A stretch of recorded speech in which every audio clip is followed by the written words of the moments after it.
Kaunist keskhommikut kõigile raadiokuulajatele ja meie vaatajatele YouTube'is. Täna on stuudios Keskerakonna peasekretär Anneli Ott, Riigikogu korruptsioonivastase erikomisjoni esimees Anastasia Kovalenko-Kõlvart ja mina saatejuhina Janek Mägi.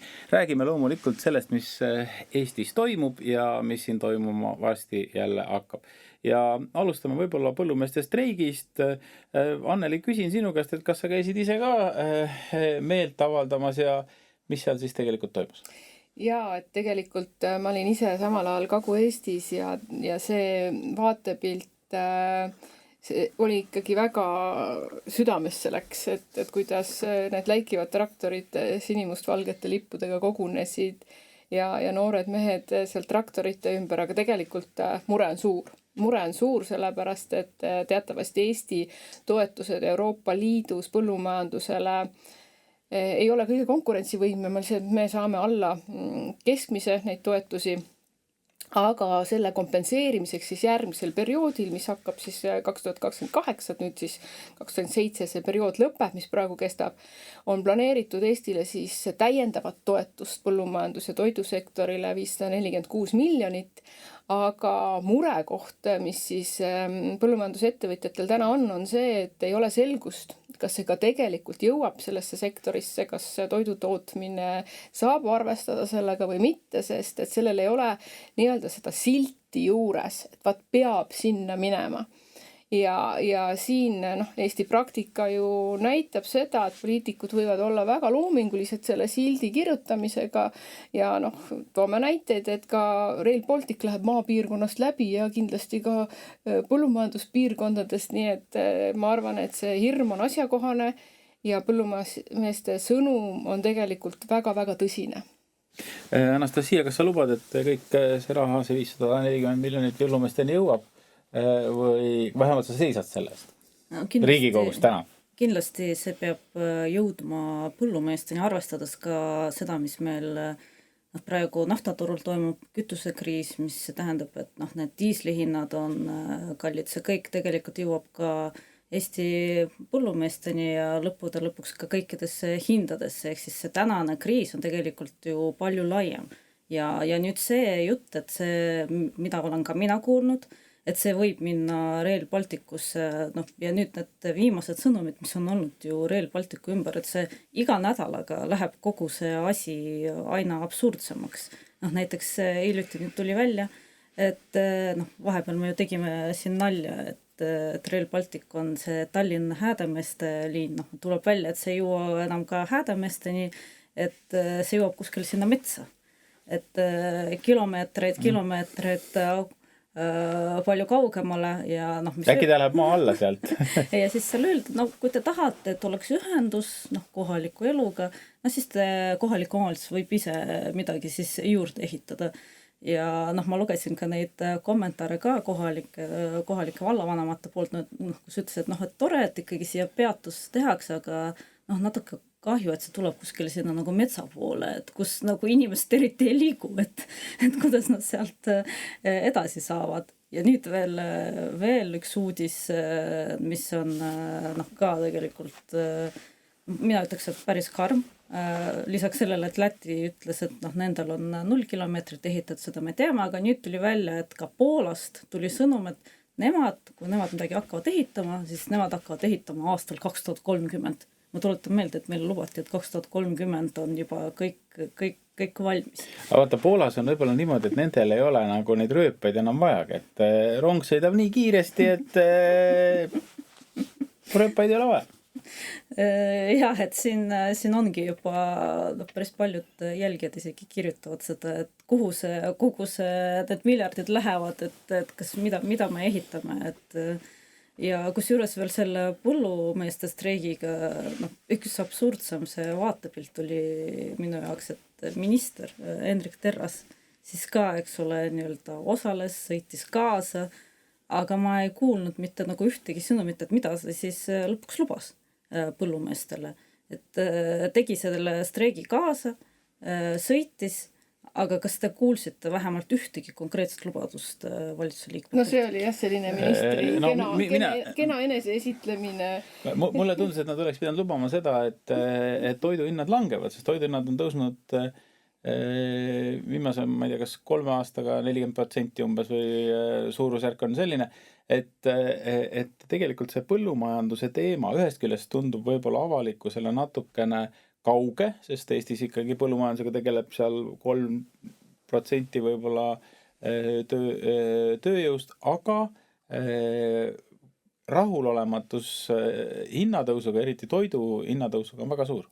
No tegelikult oli ju valitsusel võimalus seda teha, et see ligi 100 000 pöördumine Riigikogu poole, eks ju, või Riigikogul oli võimalus seda teha käibemaksu alandamiseks, põhimõtteliselt lihtsalt ju visati prügikasti. Et ma natukene võib-olla isegi vaidleks selle vastu, et avalikkus ei mõjuta, et kui juba 100 000 inimest kirjutab petitsioonile alla, et käibemaksu on vaja langetada, siis see tegelikult on ühiskonna poolt valitsusele ja Riigikogule väga, väga tugev sõnum. Ja mida me täna näeme, on see, et toidu hind, et kui me võtame need kütusehinnad, eks ju, mille nii-öelda hinna prognoosimine on praegu, ma arvan, et väga tänamatu töö, et seda võib nüüd lühiajaliselt prognoosida, aga mis see pikem perspektiiv täna on, me ju ei tea. Ja põllumehed on täna juba välja öelnud, et tegelikult võib-olla teravilja külvamine ei olegi üldse enam nende jaoks võimalik, sest et tegelikult ei ole võimalik nende hindadega tootmist korraldada.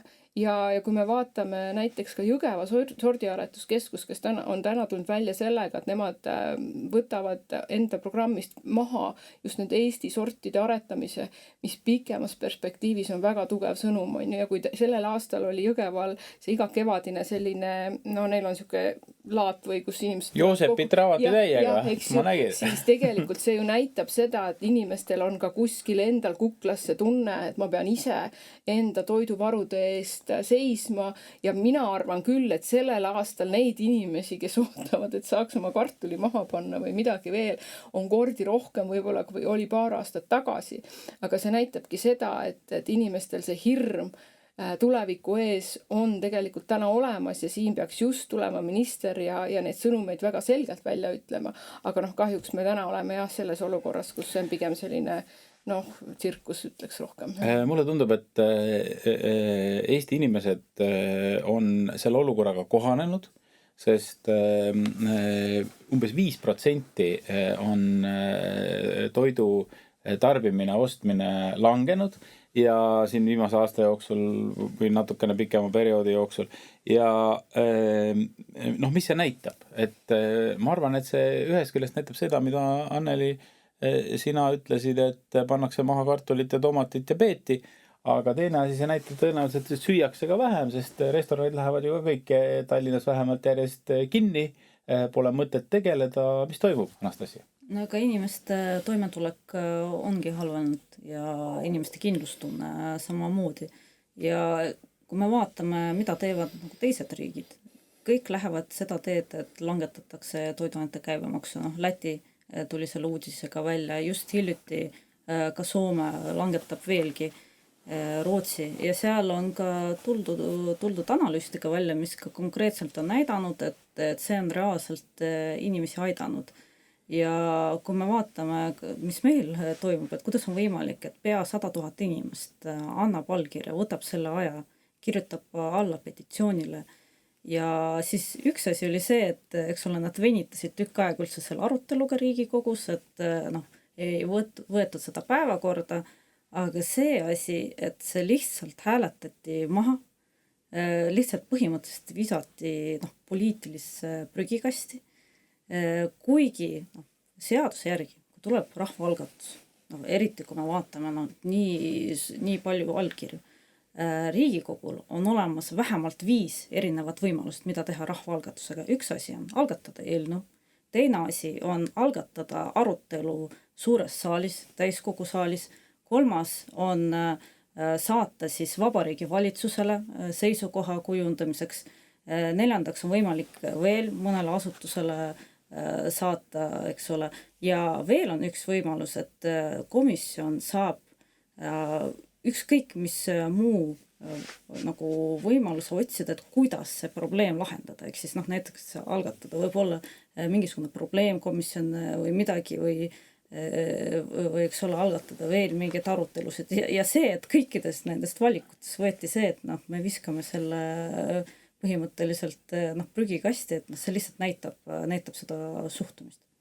Aga nüüd on Eestis on selline huvitav asi, et osad erakonnad tunnevad, et noh, neil ei ole isegi mõtet valimistele minna, vaidlevad omavahel, et kas seda on mõtet teha või mitte. Ma pean Eesti 200 silmas, siin oli suur debatt.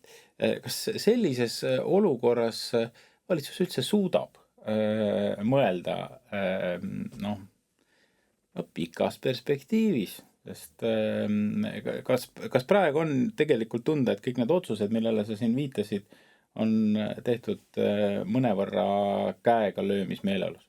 No me ju näeme, et tegelikult see, mis praegu toimub, natuke meenutab ka seda, mis oli enne viimaseid Riigikogu valimisi, kus siis oli koalitsioonis oligi, ma mäletan, Reformierakond, aga siis oli koos nendega sotsiaaldemokraadid ja Isamaa, ja vahetult enne valimisi nad hakkasid erinevaid toetusi jagama, hakkasid palkasid tõstma, aga mitte keegi, noh, eriti Reformierakond ei rääkinud sellest, mis hakkab toimuma pärast valimisi.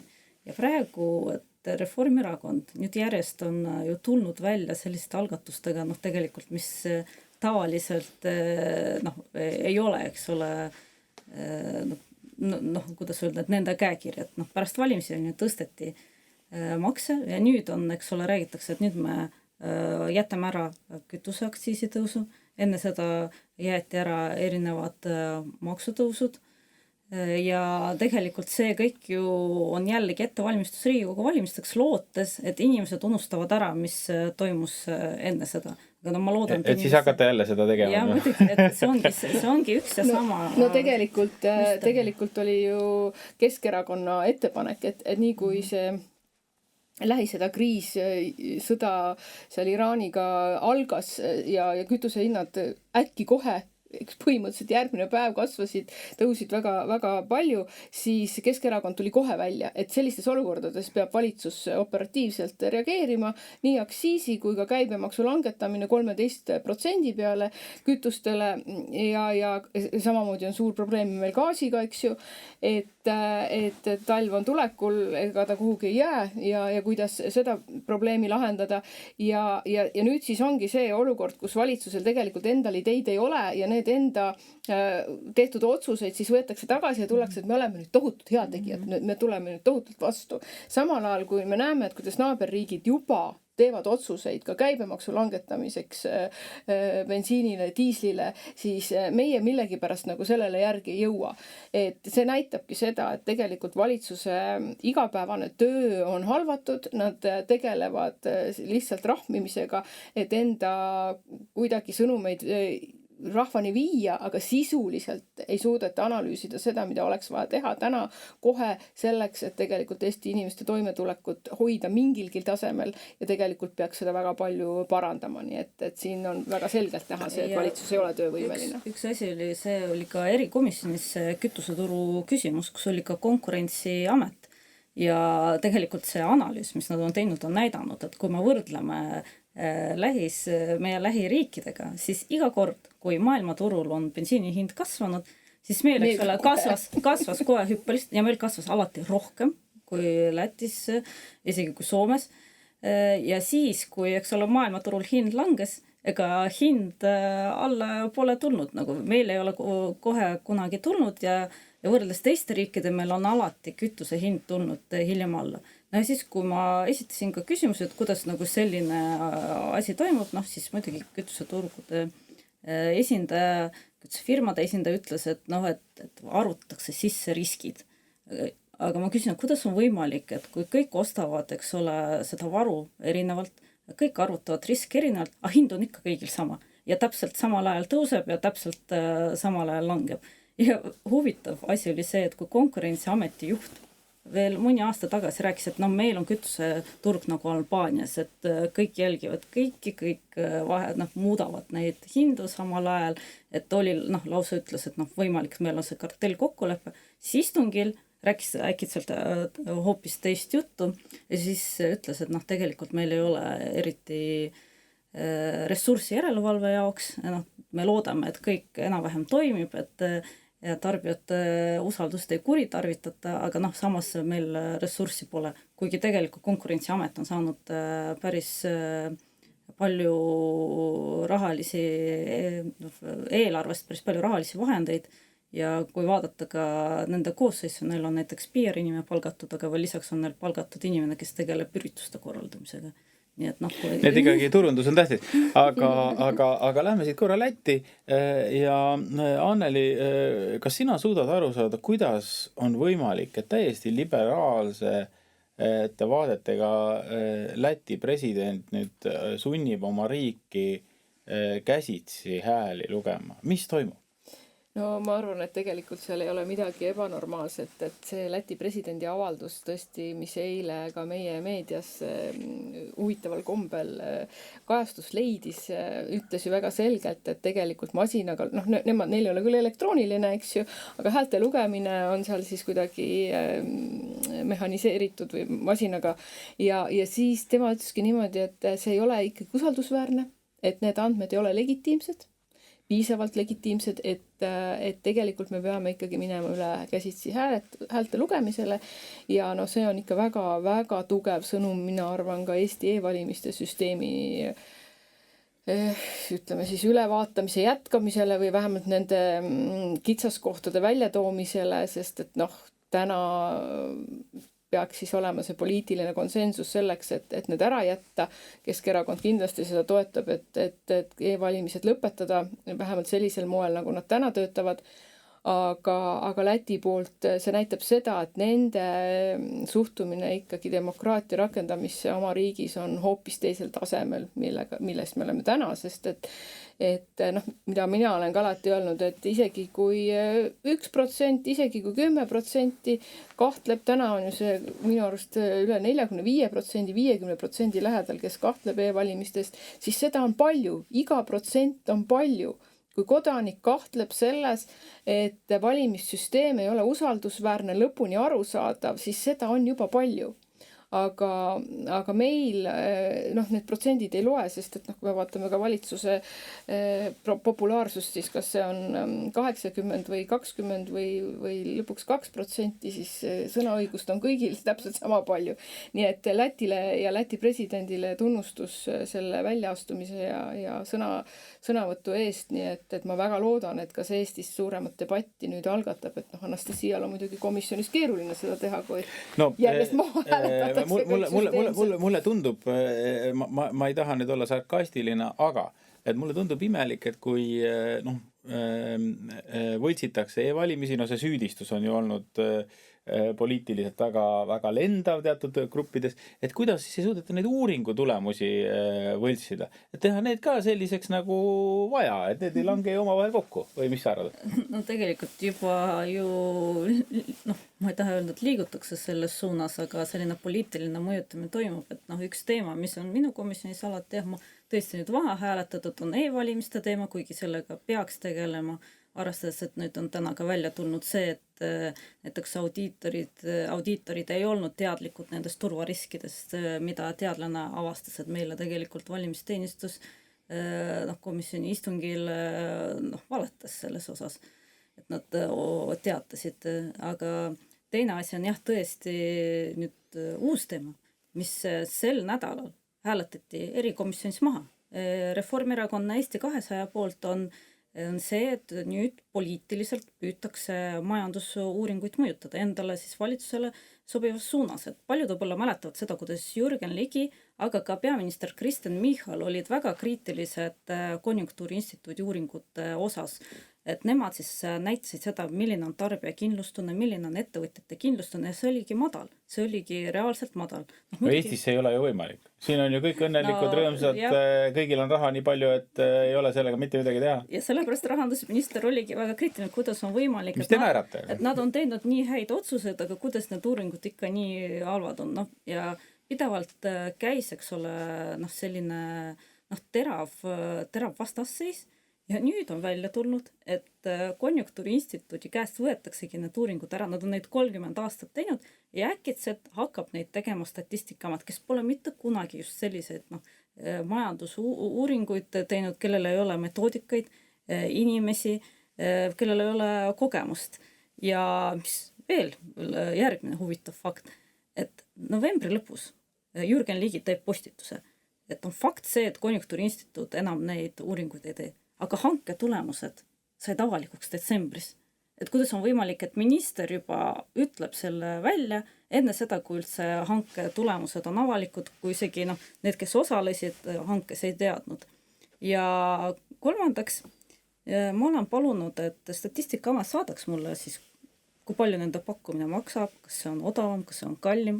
Et vaatame, et võib-olla tõesti oli parem pakkumine. Statistikaamet keeldub saatmas erikomisjon, ütleb ei, et need on ikka ärisaladus.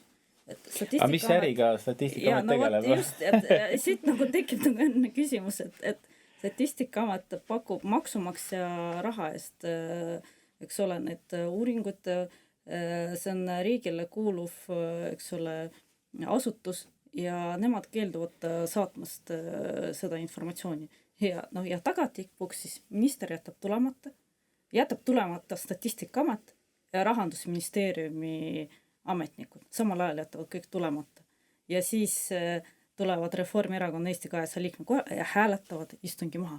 Et te tahate öelda, et see ei ole ringkaitse ja et see ei ole omavahel kõik kokku lepitud. No see on erakordselt loogiline, et ikkagi uuringu tulemused peaksid ikkagi valmima tellija poolt. Et uuringu antakse ette nagu AI-s, et sa annad ette, et mis vastust sa tahad saada ja siis see tuleb. Olgu, aga nüüd läheks sellise regionaalpoliitilise teema juurde, kui üldse tohib niimoodi öelda, et mina mäletan, et Tartut kutsuti vanasti ülikooli linnaks, aga Madis Timpson ütles Vikerraadios, et nüüd on osad inimesed leiavad, et Tartu on vanglalinn ja ta seda ikkagi üldse ei ole. Et kuidas selle asjaga siis on? Anneli, sa oled Tartu volikogu liige, et kas Tartu uus õige nimi on vanglalinn? Jaa, ma kuulasin Anastasia praegu seda kirjeldust, kuidas korruptsioonikomisjonis teemasid ei saa käsitleda ja miks ei saa, eks ju, et riigile andmed ei meeldi ja siis lihtsalt pühitakse need teemad laualt maha ja siis Tartu puhul on ka näha seda, et tegelikult see Rootsi vangide toomine Tartu vanglasse esiteks algas juba ju niimoodi, et tegelikult Tartu inimestega seda üldse ei arutatud, ka Tartu volikogu liikmetega ei arutatud ja linnavalitsuse liikmetega, kuigi seal on ju inimesed ühes samas erakonnas, et siis tegelikult ka neid ei kaasatud ja siis küsimise peale jagati informatsiooni. Ja mida tahangi jõuda ongi see, et andmed, mis on kogutud, näiteks õiguskantsleri büroo on teinud ühe uuringu 2017, kus siis see olukord, mis oli ja need vangid, kes meil siis olid ka siis, praegusel ajal on ju meil teistest riikidest vange ja teistest kultuuriruumidest, et milliseid riske siis need kaasa toovad, milliseid lisakulusid ja nii edasi. Kui me nüüd tõstame seda mahtu hüppeliselt ühes väikses linnas Tartus Eesti keskel, mis on kultuurikeskus, hariduskeskus, siis see maine loomulikult muutub. Me peame seda tunnistama. Seda ei taheta tunnistada. Justiits- ja digiminister Liisa-Ly Pakosta ütleb, et tuleb lisaraha selleks, et nende probleemidega tegeleda ja nii edasi. Mina küsin, et mis on see kasu, mis on see mõte? Ja täna selge sõnum on see ka tartlaste poolt, et seda ei tohi teha. Neid vange ei tohi Tartusse tuua. See ei ole see projekt, millega Tartut nii-öelda maailmakaardile tõsta. Aga mis see ettepanek siis on, et mis nende tühjade tubadega teha, et hotell või? Tühi tuba ei ole ju tegelikult probleem. See tühja toa kasutamise või ülevalpidamise kulu, seda, mida proua minister välja oli toonud ja siis tegelikult selgus, need ei vastanud ka tõele, eks ju, need andmed ei olnud korrektsed. Ja tegelikult tühja toa probleem ei saa olla see, et me kogu kultuuriruumi keerame pea peale. Need paneme lisaressurssi ülikooli teadussiirmesse, toome konverentsi asju, me saame palju rohkem Tartu jaoks ära teha kui sellisel viisil, et ütleme, et näete, saate siin 8000 eurot ühe vangi eest ja muudame selle nii-öelda siis selliseks Eesti vangla pealinnaks ja tegelikult rikume ära kogu elukeskkonna.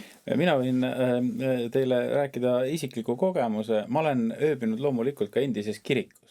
Aga ma olen ööbinud ka vanglas ja see on Helsingis Kadajanokas ja selles samas vanglas, see on väga kihvt vangla, ma väga soovitan, megahotell, et ja seal istus ka Risto Rüdi, Soome endine kas president, eks ole. Ja noh, ta sõja ajal tegi asju, mida võib-olla polnud vaja ja siis istus seal oma aja ära ja seal antakse sulle sellistest plekktaldrikutest süüa ja noh, see on muidugi ajalooline vangla, minu arust ta lõpetas tegevus alles 2002 või midagi, kui viimased vangid välja legid, kesklinn suhteliselt. Ja et võib-olla peaks tegelikult Tartus ka tegema sinna korraliku hotelli või siis tudengimajutuse. Noh, aiad võivad ju jääda, see on ju lihtsalt, noh, ja Patarei vanglasse ju tegelikult tahetakse teha midagi sarnast. Ideede puudus kindlasti ei saa olema, kui seda tegelikult avalikkusega arutatakse, aga nagu meil on kombeks, et asjad on juba enam-vähem kokku lepitud ja siis tuleb alles see avalikuks ja noh, see, et minnakse ka volikogust mööda, minnakse kohalikust omavalitsusest mööda, no siin on neid näiteid väga palju, eks ju. Kas teil on ettekujutus, et kuidas on võimalik, et ei suudetud hinnata vanglakohtade vajadust, kui neid ehitati?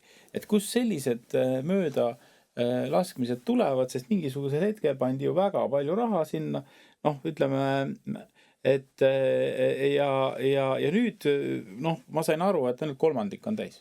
No ma arvan, et see on jälle teema Anastasia juhitavale komisjonile, aga noh, ma võib-olla olen siin sa kahtlustad, et seal on korruptsioon? Liiga nagu jah, selline pahatahtlik, aga mina sa oled liiga tartlane. Et ma ütleks, et ma ei usu, et nüüd seal mööda pandi. Pigem on see, et vaadati ikka numbreid ja mõeldi selle peale, et kuidas sellel hetkel kasulik on nendele, kes esitavad ja nendele, kes erinevates protsessides osalevad. See, mis hiljem toimuma hakkab, see oli juba teisejärguline.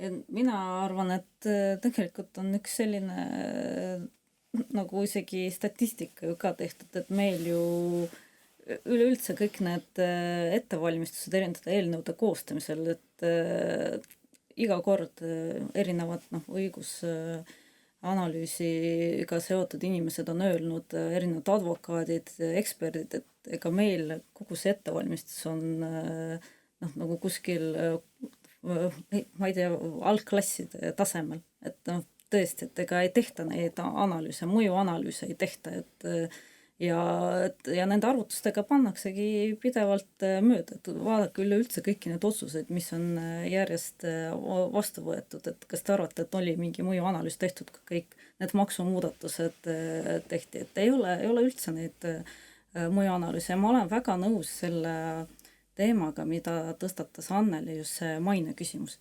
Et tegelikult juba ammu on olnud see, et mis võiks olla see Eesti Nokia, et mille poolest meie siis erineme, mis on nagu see, kuhu võib-olla riik nagu rohkem panustab. Ja nüüd tuleb välja, et mida on siis see valitsus loonud Eestis, mis kuvandi. Et see valitsus on loonud Eestile sellise Euroopa kasiino ja vanglakeskuse kuvandi. Sest kaks suurt asja, mida ongi nagu ära teinud, mille osas oligi nii palju neid arutelusid, oligi, eks ole, vangla küsimus, mida väga suruti peale, eks ole, et see on nüüd see, millega me teenime. Ja teine asi oli see kasiino ärimeestele maksu langetamine ka, et me kindlasti, eks ole, teenime sellega. Ma ei taha vastu öelda, aga see kasiino teema avamine on huvitav, sellepärast, et kui vaadata, kui hästi elavad inimesed Monacos, see on Euroopa kindlasti kõige parema elujärjega ja kõige rikkamate inimeste kogunemiskoht, siis võib-olla see ei olegi nii halb. mul oleks no mina arvan, et ikkagi Eesti peaks jääma oma traditsioonide ja juurte juurde ja oma kultuuriruumi juurde ja kindlasti on maailmas väga palju huvitavaid kohti, kus käia ja sellest osa saada, mis seal toimub, aga meie kultuuriruum on selline, et me oleme ikkagi siuksed loodusega koos käivad inimesed ja see, mis tegelikult selle valitsuse ajal praegu tehtud on ja see perspektiiv, mida loodud on, ma väga loodan, et see saab kiiresti lõpu ja see aasta, mis on Riigikogu valimisteni jäänud, läheb kiiremini kui võib-olla tavapäraselt ja Anneli, protsessid saavad lõpetatud juba järgmine aasta selleks ajaks. Anneli, ainult 11 kuud. Et see läheb tõesti lennates ja ma saan aru, et need põnevad väitlused erakondade sees, milliste ideedega välja tulla, kuidas Eestis olukorda paremaks teha. No see praegu käib aktiivselt, et kas sul on programm koos juba? Ma arvan, et siin paremaks tegemine on juba see, kui väga palju asju ära jätta. Et ja mitte kuulata ka Jürgen Ligit, kes räägib, et kõik on rumalad ja tegelikult sõitke rattaga ja käige jala ja võibki aktsiisi ei pea langetama, toiduhindasid ei pea langetama ja üldsegi kõik on parimas parim. Nii et ärme seda usu. Lähme ikka selle suunas edasi, et jätame need asjad ära ja proovime Eesti korda teha. Anneli, ma võin öelda, ühes on Jürgenile õigus, sõitke rattaga, käige jala. Et seda ma soovitan kõigile meie raadiokuulajatele ja samamoodi meie vaatajatele YouTube'is, sest tervis on ikkagi kõige tähtsam. Kui tervist on, siis on elu tore ja äge. Täna olid stuudios Keskerakonna peasekretär Anneli Ott, kes on ühtlasi ka Tartu volikogu liige ja Anastasia Kovalenko-Kõlvart, kes on Riigikogu korruptsioonivastase erikomisjoni esimees või esinaine. Mina saatejuhina Janek Mägi. Kohtume taas nädala pärast.